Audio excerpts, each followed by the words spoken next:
Andrew Scheer has a dual citizenship.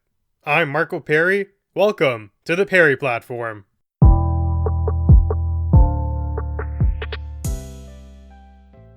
The elections news cycle continues to spiral into a pit of demise. I'm not too sure there's any coming back from it. Right now, Andrew Scheer is getting slammed for having a dual citizenship. The Conservative leader is both a Canadian and American citizen, but he is in the process of renouncing the American citizenship, and that's very key here. Scheer says he received the duality from his father, who was born in America. Now, the one thing I have to say to Mr. Scheer, when you play the personal attack game, you better be ready when it comes full circle. As someone said before, can't remember quite who, but if you play stupid games, you win stupid prizes. And here's your prize, the media turning on you. Scheer was ready to run with the silly media narrative that Trudeau was a racist, and now the narrative has turned on him. And before we get to the implications of what exactly the problem is with a dual citizenship, I just want to speak at a broader level about the trends we see here. So back to the Trudeau thing. He did do the brown and blackface paintings, but it was 20 years ago. You're also seeing news now that Scheer is not a licensed insurance practitioner. The most recent headline from today is that Scheer has an American citizenship. It's very evident that a dominant election strategy is coming to the surface now. In these elections, it is a trend to let loose shameless attack ads, and there really is no boundaries as to where you can go. Let's dig up all the crap we can about our opponents outside the realm of politics and their public career. Then, let's frame it in the worst possible light and with the most horrible narratives. Look at Trudeau. Obviously, you can make the claim that brown and blackface is insensitive and he shouldn't have done it, but the narrative stems further than that. It goes to the worst possible possibility. People are making the claim that Trudeau is a racist when his whole public career has been dedicated to helping minorities and disadvantaged groups. There really is no substance to the claim, but people are still running with it because it will help their cause in the election.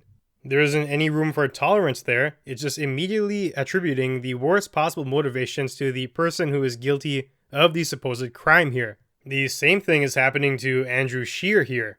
They've taken a seemingly benign issue. It might still pose problems, but it's being presented in a groundbreaking light. There's even allegations questioning Andrew Scheer's loyalty. Oh, is he going to be making deals in favor of America? Does he have a dual loyalty now? Can we trust him? Well, I hate to break it to you, but he is still a Canadian, and these are really preposterous questions. It's jumping to a far extreme without any other evidence to back it up.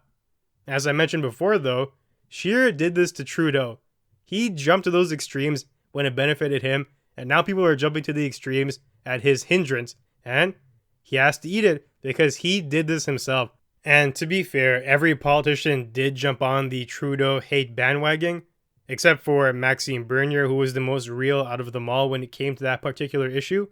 He did what I think was the proper approach. He said he wasn't going to call Trudeau racist, but he was a hypocrite. I think the same thing can apply to Andrew Scheer here. I don't think he's an American spy or he's going to undermine Canada's interests, but he is a hypocrite, and that's the realest response we can get out of this. Honestly, this election is turning into a national embarrassment. In my opinion, we already started off with subpar candidates, and now they're letting their platforms and their campaigns be run like children.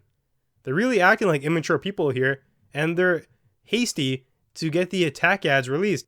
All they want to do is tear each other down, not based on policy, not based on leadership criteria, but on your past and seemingly irrelevant things to the position, but we're going to frame it in the worst possible way to make it seem like it's connected. I'm fairly certain that this election will not be decided by who has the best platform and who's the best person for Canada.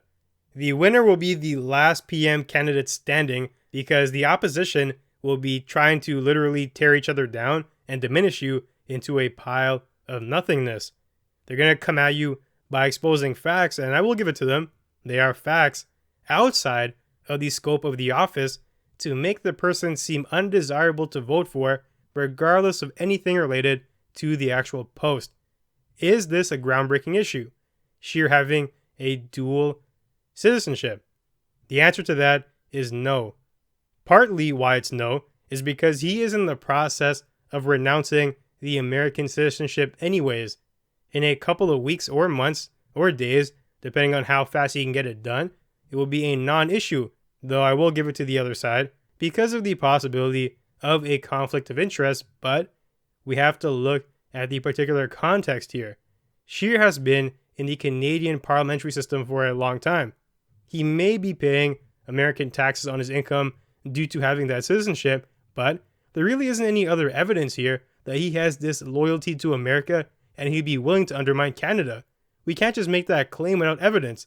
In America, it's actually a pressing issue because some groups are calling other groups to have dual allegiances to other countries, and it's become a battling club to get certain people out of office. Oh, that person is from this place, so they might try to represent that place in all of America's deals. The answer to that is no, you don't know that for sure, and with that kind of mindset, it eliminates a lot of good people from trying to run for office. Now, in theory, you could definitely think of a situation where somebody would be trying to undermine the country that they are in because they have an allegiance to another one, but the key criteria here is proof. You need a reason to believe that, and it can't simply be attributed to just having a citizenship there. The fact of the matter here is that Scheer is still a Canadian. At the same time, lots of Canadians can claim citizenship abroad from their parents or whatever. It comes with the culture here. It doesn't inherently mean you will have a dual loyalty. As the PM though, we don't want to take any chances, and that's a fair stance. All I'm asking for is some more evidence if you want to make that claim. Scheer was asked why he waited so long to renounce his citizenship, and he basically said he was busy. Okay, maybe you don't believe that. I'm not too sure I do. I don't think if this came up in the news that he'd be in a rush to renounce it. I feel he would not have renounced it actually, maybe because he didn't think it was a big deal, or because he wants to keep it, but now that the pressure is on, it's going to be gone. He's dropping it. I also want to make one more point though, and this might come as a surprise to some people. It's also fair to note that Elizabeth May, the leader of the Green Party, was born in America. Shocker, right? She became a Canadian citizen and renounced her American card. Similar to what Andrew Scheer wants to do. It's not really that big of a deal. Even from a legal perspective, there is no violation here either. Legislation allows citizens to run even if they do have a dual citizenship. The criteria is you have to be Canadian, and he is that. You can be Canadian and have an American card as well. Now, here's where Scheer fell into his own trap again though. In the past, he has criticized other politicians for having a dual citizenship and being in government. That's a major facepalm. I guess he didn't realize he would one day be in contention for the prime ministership of Canada while also being a dual citizen. I think this rightly angered Canadians the most. This is the most annoying thing about the whole scandal, if that's what you want to call it. It's the standard two-faced politician position. Trudeau is guilty of it, and Scheer is too. You trash on people for having the dual citizenship, and that's fine if you can justify it, but it turns out you have it as well as you're trying to run for the prime minister position? That's just silly. Based on your own prescription, we should toss you out. I don't think that's the right approach, but Scheer once did. And I say once did because, in fairness, maybe he's changed his mind since then. The quote that people are referencing, talking about Scheer not being okay with the idea of a dual citizenship politician, it comes from 2005. Look at the year too. These guys are all so desperate, and it's the same trend.